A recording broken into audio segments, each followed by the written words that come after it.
Oi, pessoal, tudo bem com vocês? Para quem não me conhece, o meu nome é Bruno Vilas e hoje eu vou contar mais um caso para vocês. Mas antes, eu gostaria de convidar você a se inscrever no canal. O YouTube me avisa que mais de 80% das pessoas que passam por aqui não se inscrevem. Então, se você gosta desse tipo de conteúdo, já se inscreve e ativa o sininho, porque assim, toda vez que eu publicar um vídeo novo, o YouTube te avisa e você corre aqui para assistir comigo. Além disso, é claro que você se inscrevendo, os inscritos aumentam e me motiva muito a continuar trazendo esse tipo de conteúdo aqui para vocês. Agora, sem mais delongas, vamos para o caso de hoje.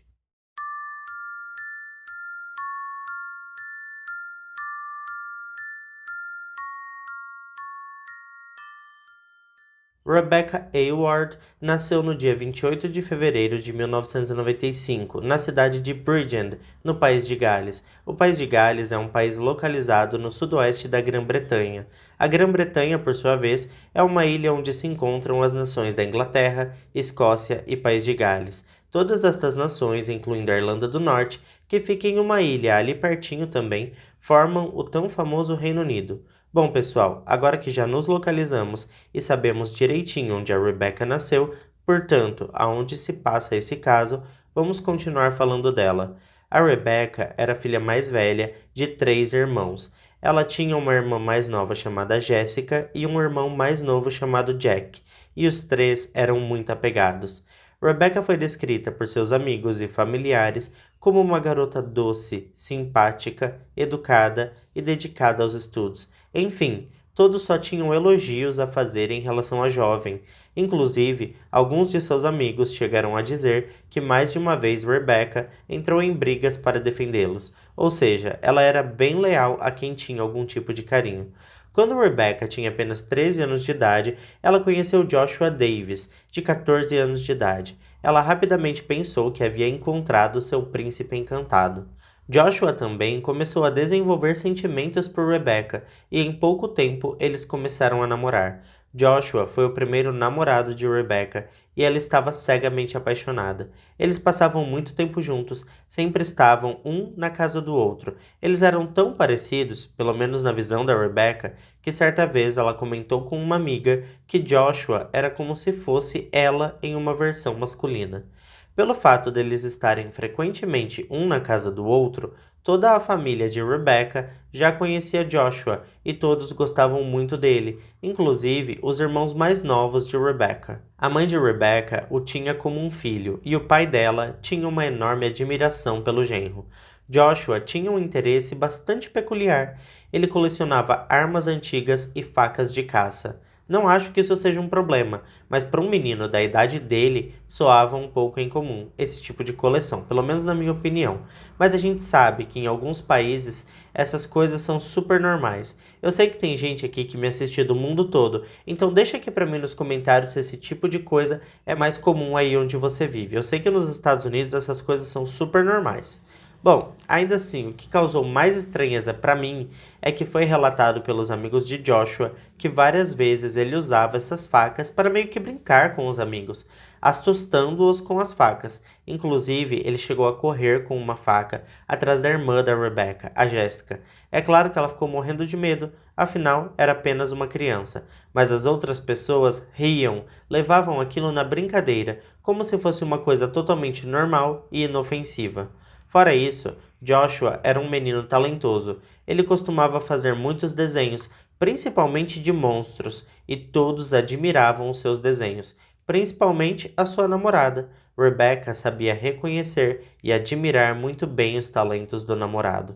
Eles estavam juntos havia mais ou menos uns 3 meses, e em um final de semana que Joshua passou na casa de Rebecca, eles se divertiram muito, tiraram muitas fotos, brincaram. Joshua ajudou a Rebecca a pintar as unhas, e pouco antes dos pais de Joshua buscarem ele, ele chegou a dizer para Rebecca, seus irmãos e os pais dela que aquele tinha sido o melhor fim de semana da vida dele e que ele nunca tinha se divertido tanto e que ele estava muito feliz. A partir desse momento, tudo fica muito estranho, porque poucas horas depois que ele saiu da casa de Rebecca, ele terminou com ela sem nenhum motivo razoável. Ele não disse muita coisa, apenas que queria terminar, e a Rebecca ficou arrasada. Afinal de contas, era o relacionamento perfeito e ele tinha dito poucas horas antes que nunca tinha se sentido tão feliz em toda a sua vida. O que poderia ter mudado em tão pouco tempo? Eu acho que não disse ainda, mas ele terminou com ela por mensagem de texto, sendo que há poucas horas atrás eles estavam juntos. Por que ele não fez isso pessoalmente? Porque ele não expôs os motivos do término. Essas eram perguntas que não saíam da cabeça da Rebecca. E quando Rebecca pensou que não poderia piorar, Joshua começou a falar mal dela para todos os seus amigos. E não era coisinha pequena não, tá, gente? Ele dizia que ela deveria estar grávida de vários garotos, que ela não prestava, que ela era estranha. Todo o amor que ele sentia por ela, ou pelo menos dizia sentir, se transformou em ódio. Ele tentava afastar ela do seu grupo de amigos, afinal, eles tinham muitos amigos em comum, então ele tentava fazer com que seus amigos virassem as costas para Rebecca. Mas de nada adiantava, pois o pessoal gostava bastante da Rebecca também. Teve até um amigo dele que tentou fazer com que Joshua esquecesse tudo aquilo e simplesmente deixasse para lá. Afinal, o relacionamento já havia acabado mesmo. Mas Joshua dizia que só a existência de Rebecca já era o suficiente para deixá-lo com raiva, e um dia ele ia resolver esse problema. A Rebecca começou a demonstrar preocupação para seus amigos. Ela temia que Joshua fizesse algo contra ela, pois ele já havia ameaçado ela mais de uma vez. Ao mesmo tempo que ela tinha medo dele, ela ainda o amava e não sabia o que estava acontecendo. No entanto, o assédio que Joshua praticava contra Rebecca só aumentava. Ela sabia que ele dizia aos amigos deles que passava horas a fio pensando em maneiras de tirar a vida dela. Embora isso a assustasse, ela não acreditava que ele fosse realmente fazer isso. Mas tudo isso serviu para que Rebecca seguisse sua vida e desistisse de reatar com Joshua. Ela ainda sentia algo por ele, aliás, não pelo novo Joshua, mas por aquele Joshua que era carinhoso e atencioso com ela, porque segundo ela, esse Joshua não existia mais. Com o tempo, os assédios começaram a diminuir. Rebecca achou que finalmente teria paz, mas foi nessa época que ela começou a passar muito mal. Ela tinha enjoo, vômitos, desmaios o tempo todo. Ela acabou sendo internada por um curto período de tempo para tratar de sua saúde, mas os médicos não descobriam o que poderia estar acontecendo com ela. Naquele momento, ninguém desconfiou de nada. Porém, mais tarde, criou-se a hipótese de que Joshua, de alguma forma, estava tentando envenenar a Rebecca. Mas, como ele tinha parado de mexer com ela há um certo tempo, naquele momento específico não tinha mesmo o porquê pensarem nessa possibilidade. Bom, enquanto a Rebecca estava internada, a vida de Joshua seguia com total normalidade. Ele tinha o hábito de tomar café da manhã com seus amigos todos os sábados. Era como se fosse um tipo de ritual dos meninos. E em um destes cafés da manhã no sábado, ele voltou a dizer que iria tirar a vida de Rebecca. Seus amigos já estavam de saco cheio desse assunto, porque ele vivia falando sobre isso. E agora que eles estavam livres de ouvir esse tipo de asneira, ele ia voltar a falar sobre isso? Então um de seus amigos disse: "Ah é? Você vai matar ela? Então tá, eu duvido. Aposto um café da manhã com você que você não vai fazer isso." Joshua só respondeu: "Apostado." Seu amigo ficou meio apreensivo, mas achou que era bobeira, que assim como das outras vezes, ele só estava falando demais. Enfim, Joshua acabou virando piada interna no seu grupo de amigos. Eles o chamavam de Free Coffee, que em tradução livre seria como café grátis, em referência irônica a tal aposta. Bom, em paralelo a tudo isso, a Rebecca havia saído do hospital. Estava muito bem, e para mostrar que havia superado mesmo tudo o que tinha passado com Joshua, ela engatou em um novo relacionamento. Na verdade, ela ainda sentia falta do Joshua. Ela gostava do Joshua que ela conheceu, mas guardava os seus reais sentimentos somente para ela. A postura do Joshua sobre o novo relacionamento de Rebecca era de um ciúme doentio. Ele tinha alguns ataques e deixava claro para ela e para os amigos deles que ele tinha ciúmes dela, o que fazia com que ela ainda alimentasse alguma esperança de voltar com Joshua. Afinal, se ele tinha ciúmes dela, é porque provavelmente também sentia algo por ela. Tudo isso criou uma bagunça na cabeça e no coração de Rebecca. A cabeça dela dizia que ela deveria esquecê-lo e seguir em frente, mas o seu coração a fazia sentir que devia continuar alimentando as esperanças, pois um dia tudo poderia voltar a ser como antes. como naquele último fim de semana que passaram juntos. Ela ainda guardava essas lembranças com muito carinho. Então, no dia 22 de outubro de 2010, Joshua mandou uma mensagem para Rebecca dizendo que ele queria voltar com ela. Se ela fosse racional naquele momento, ela pensaria em todo o assédio que ele a fez passar e diria não, ou simplesmente ignoraria a mensagem. Mas quando ela leu aquela mensagem, seu coração falou mais alto. Por um momento, ela sentiu o velho Joshua falando com ela. Joshua tinha um costume de trocar as fotos de seu Facebook quando acontecia algo grande em sua vida, ou quando estava passando por algum momento marcante. Tanto Rebecca como os amigos dele sabiam bem disso. Inclusive, uma das últimas fotos que ele havia colocado era uma selfie no novo colégio onde ele estava estudando. Mas no momento em que Rebecca recebeu a mensagem, ela viu que ele havia trocado a foto do seu perfil para uma foto de uma floresta. Ela pensou ter entendido o sinal. Na cabeça dela, a foto da floresta significava solidão. Ele estava sentindo sua falta, era só nisso que ela pensava. Durante a conversa, ele pediu para que eles se encontrassem pessoalmente, pois ele sentia a falta dela e eles precisavam conversar. Ela, obviamente, aceitou. O dia da conversa foi dia 22, uma sexta-feira, e o dia do encontro seria no dia 23, um sábado. Como nós já sabemos, aos sábados Joshua tinha o costume de tomar café da manhã com seus amigos. E lá foi ele, se encontrou com seus amigos pela manhã e antes de ir embora disse a todos que a hora havia chegado. Ninguém entendeu muito bem o que ele estava falando, mas também não deram muita importância. Rebecca pediu para sua tia a deixar na estação de trem da cidade, que seria o local combinado para o encontro dos dois.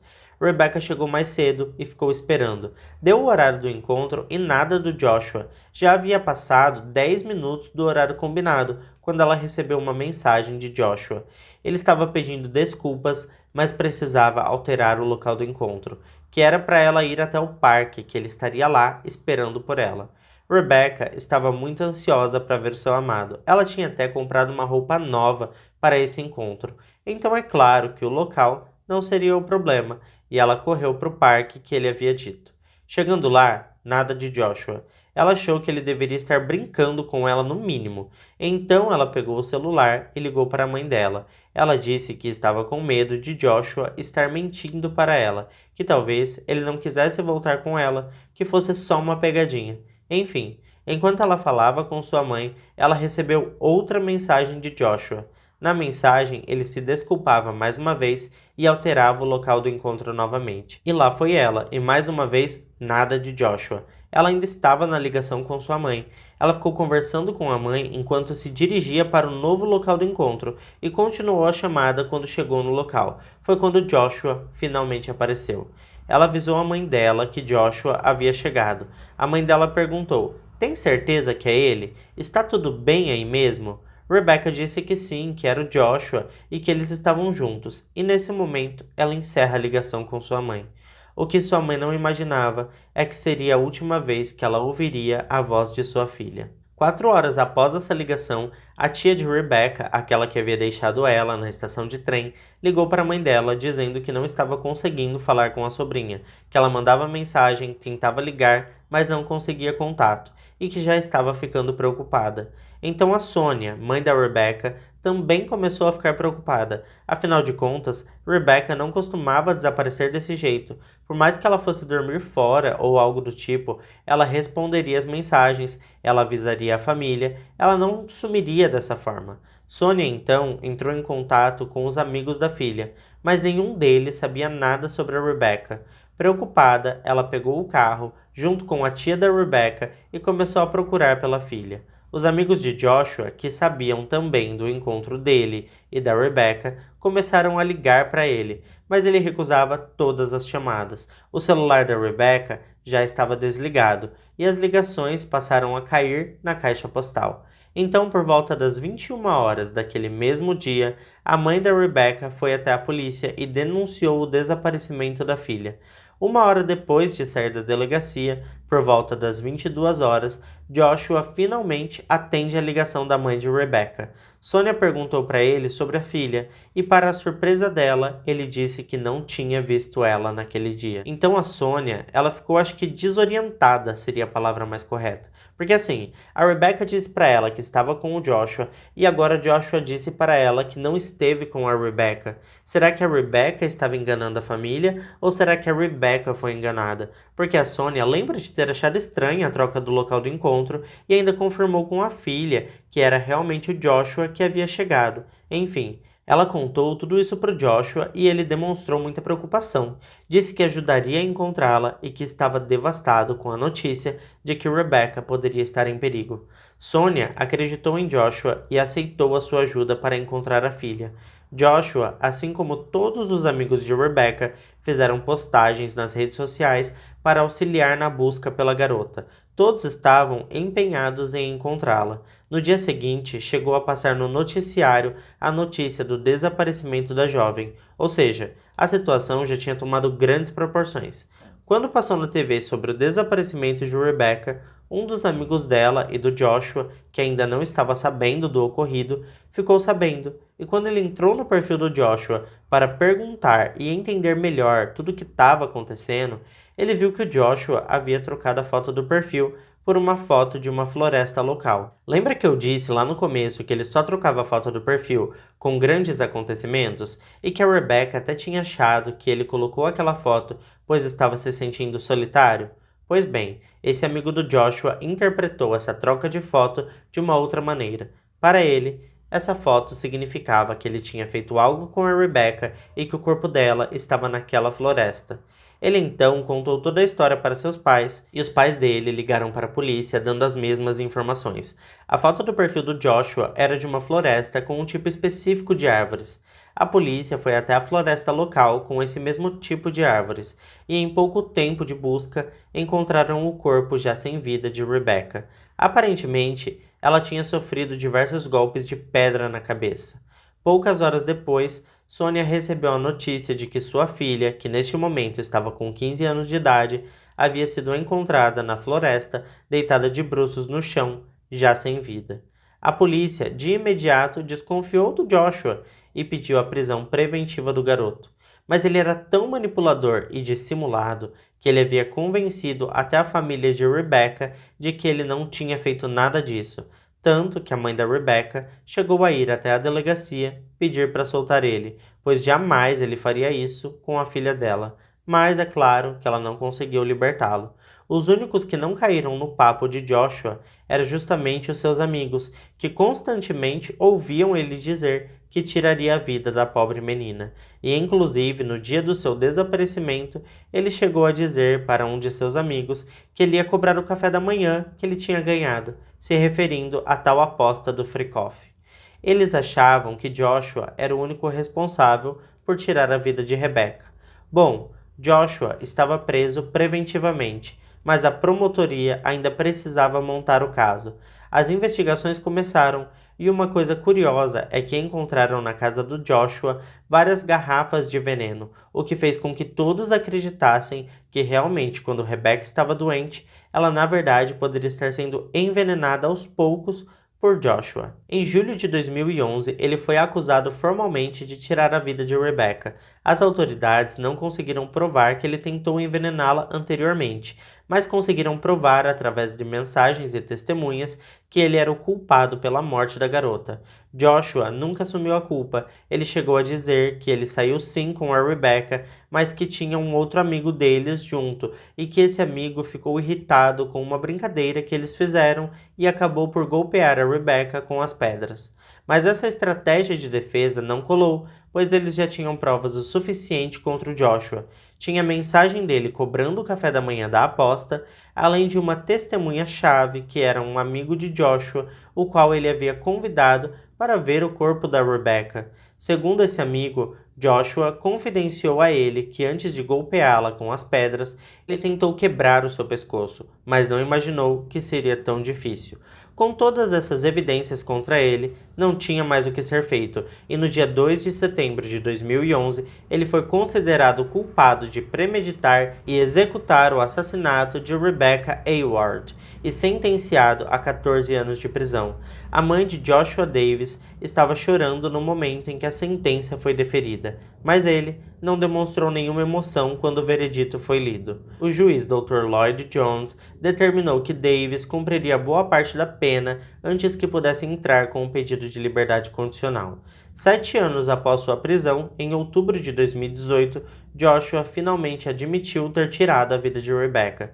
É possível que ele tenha feito isso pensando que de alguma maneira essa confissão o ajudasse na solicitação da revisão da pena, uma vez que quando ele foi condenado ele era menor de idade, ou mesmo abrisse caminhos para a liberdade condicional. Naquele momento, a solicitação foi negada, mas ele pode fazer novas tentativas, e ele acredita fielmente que em breve estará em liberdade. Esse tipo de caso é muito triste porque eu fico pensando que ela teve várias chances de se salvar. Porque se fosse eu, no momento em que ele tentou trocar tantas vezes o local do encontro, eu já teria ido embora para minha casa. E vocês? Vocês teriam aceitado essas várias trocas de encontro? Enfim, tá aqui para mim nos comentários o que vocês acham desse caso. Eu tenho um outro caso semelhante a esse, que é o caso da Caitlin Akins. E eu vou deixar um comentário fixado para depois desse vídeo você ir lá assistir. Eu tenho certeza que você vai gostar. Ah, a gente tem também aqui no canal um caso muito bom, que é o caso da família Gonzalez, que aconteceu na Austrália. É um caso que tem quase 1 hora, porque é bem complexo. Então, se você for assistir, eu recomendo que você tenha bastante atenção para você não perder nada. Bom, pessoal, esse foi o vídeo de hoje. Eu espero que vocês tenham gostado. Eu fico por aqui e até o próximo vídeo.